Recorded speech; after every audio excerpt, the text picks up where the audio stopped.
Imagine it's 2008. The stock market is plunging 50%.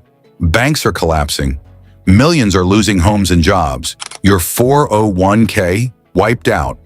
But a small group of investors, they're actually making money. Their portfolios are up double digits while everyone else panics. What did they own? Today, I'm breaking down the 5 resilient assets that have repeatedly protected and even grown wealth during the worst economic downturns. From the great financial crisis to COVID, these aren't hype. This is backed by cold, hard historical data. If you're tired of watching your money evaporate in the next crash, stick with me for the next 9 minutes. The 5th one might just surprise you. Hit like if you're ready to recession-proof your future, and let's get into it. Hey everyone, if you've been following the markets, you know the warning signs are flashing. High debt, sticky inflation, geopolitical risks. Recessions hit about every 5 to 10 years, and when they do, most assets bleed, but some don't. They hold steady or even rise. Today, we're focusing on assets with proven track records across multiple downturns. 2001, 2008, 2020, not theories. I'll cover why each one works. Real performance numbers, how to invest, even if you're starting small, and the honest risks, no fluff. This is for long-term thinkers who want to sleep at night. Let's start with the classic safe haven. Asset 1, gold. Why it works. In chaos, people and governments flock to it as a store of value. It has zero counterparty risk. Unlike stocks or bonds, central banks are buying record amounts right now. Historical proof. During the 2008 recession, while the S&P 500 dropped 37%, gold rose about 5 to 6% during the official downturn period and then surged over 150% from 2008 lows to 2011 highs as uncertainty lingered.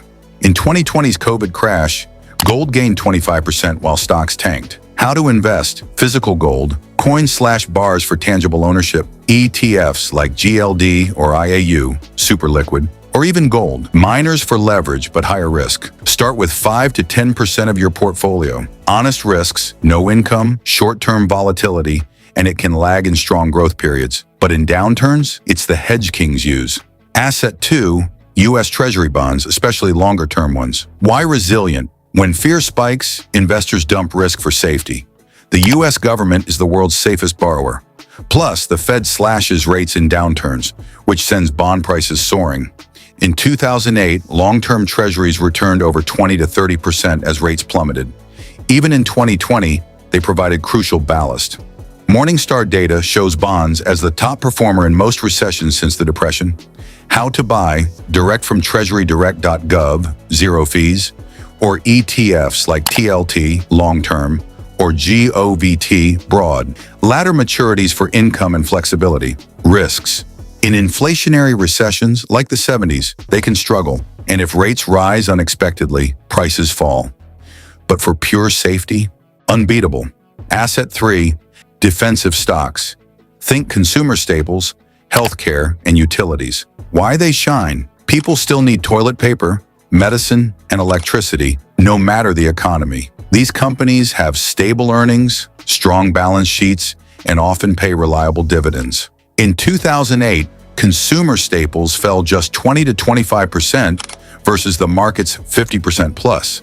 Healthcare and utilities outperformed by wide margins. In 2020, they held up far better than tech or cyclicals. Morningstar confirms these sectors are the most resilient in weakness. Top plays: ETFs like XLP, Staples, Procter & Gamble, Coca-Cola, XLV, Healthcare, Johnson & Johnson, Pfizer, XLU, Utilities. Or individual dividend aristocrats. Risks: they lag in bull markets. Growth is slower, but in downturns they preserve capital and pay you to wait. Asset 4, self-storage, real estate, REITs. Self-storage properties via REITs. Sounds boring? That's the point. Why recession-resistant? Downturns trigger downsizing, divorces, moves, business liquidations, all boosting storage demand. Leases are month to month, so rents adjust fast. Low operating costs. Data bombshell. In 2008, while most rates lost 37%, self-storage rates gained 5%. Occupancy stayed high. During COVID, it thrived too.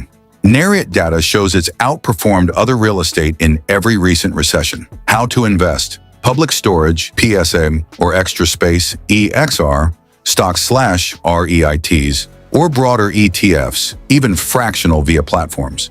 Yields 3 to 5% plus appreciation.